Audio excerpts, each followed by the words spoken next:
ایک ایسا شخص جس کے نام سے مکہ کانپتا تھا، ایک ایسی تلوار جو اسلام کے خلاف اٹھ چکی تھی۔ یہ کہانی ہے عمر بن خطاب رضی اللہ عنہ کی، ایک دشمن جو محافظ بن گیا۔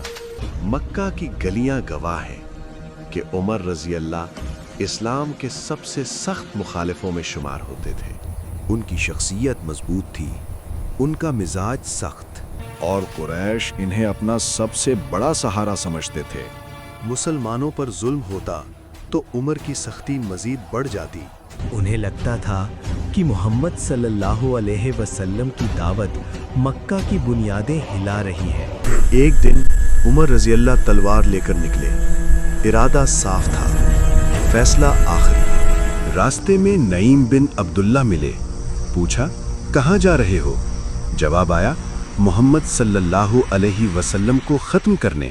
نعیم نے کہا پہلے اپنے گھر کی خبر لو، تمہاری بہن اور بہنوئی اسلام قبول کر چکے ہیں۔ یہ سن کر عمر کے قدم مڑے، غصہ اب گھر کی طرف تھا۔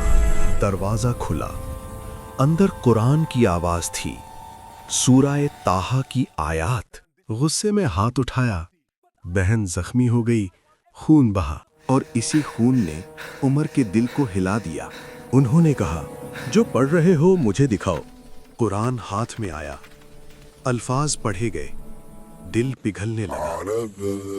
اننی انا اللہ لا الہ الا انا۔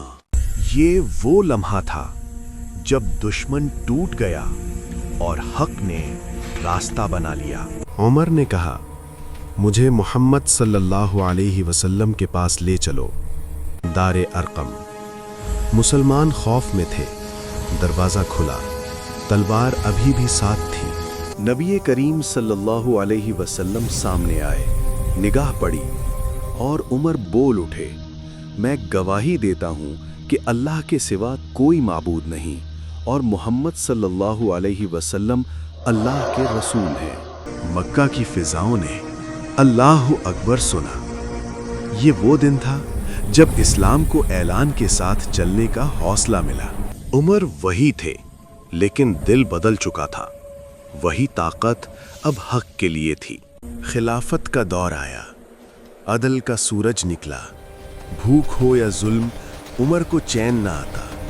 راتوں کو گشت، کندھوں پر آٹا اور آنکھوں میں خوف خدا۔ یہ ہے عمر بن خطاب، ایک دشمن جو اسلام کا مضبوط قلعہ بن گیا۔ یہ کہانی ہمیں سکھاتی ہے کہ ہدایت اللہ کے ہاتھ میں ہے، اور ایک لمحہ انسان کی پوری زندگی بدل سکتا ہے۔